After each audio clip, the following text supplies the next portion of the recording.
and welcome to why you should move from the UK to a place like Cyprus. Okay, so if we put it in context, I was failed by the NHS. I think a lot of us have been failed by the country in general recently.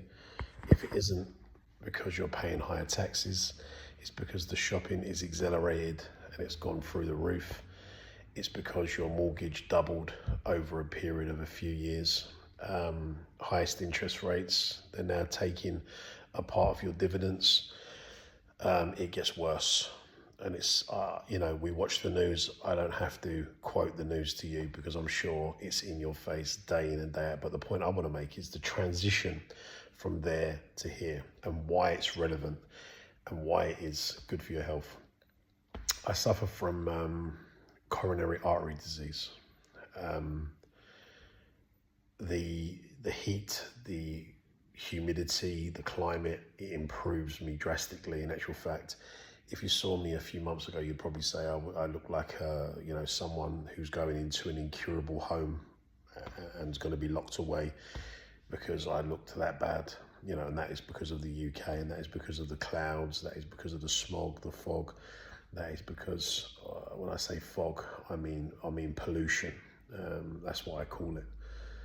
I'm only saying this because I can give you a way of coming to this country. You wouldn't ordinarily understand or know what it is I can teach you, or how you can develop very easy strategy to move into this country and become an asset to the country.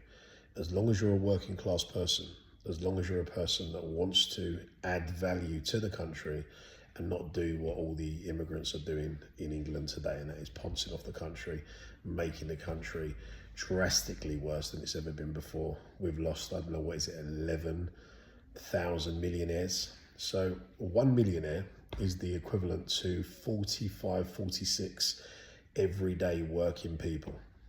So it's drastically affecting the economy. But let's face it, they're giving all our taxes away all over the world anyway. If it's not the Ukraine, which we understand, the travesties of war, the atrocities of war. We understand about asylum seekers looking for refuge in countries, but we know that our country is 5, 6, 10, 15 countries away from the next border to them.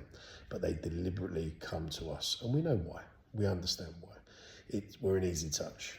We're giving away every part of what my grandfather and grandfathers before that worked hard for. Not just worked for, fought for. Fought for, was out there in the trenches, mucked in. Bullets and babies, they used to say. That's the only thing that come out of the First and Second World War, bullets and babies. And you can quote that from many films. You don't have to listen to me, and you can go into history. They used to go down into the train stations to have babies. Very, very traumatic times. The blackout blinds were on. We went through hell, but now we've given the country away, practically. But let's not talk about the country too much. Let's talk about your health, your wealth, and your health is your wealth. You're going to come to a country like this, you're going to feel better instantly. Your kids are going to be safe. You're not going to have to worry about stabbings. You're not going to have to worry about whether your child is going to go out and not return. It is as simple as that. Now, I'm going to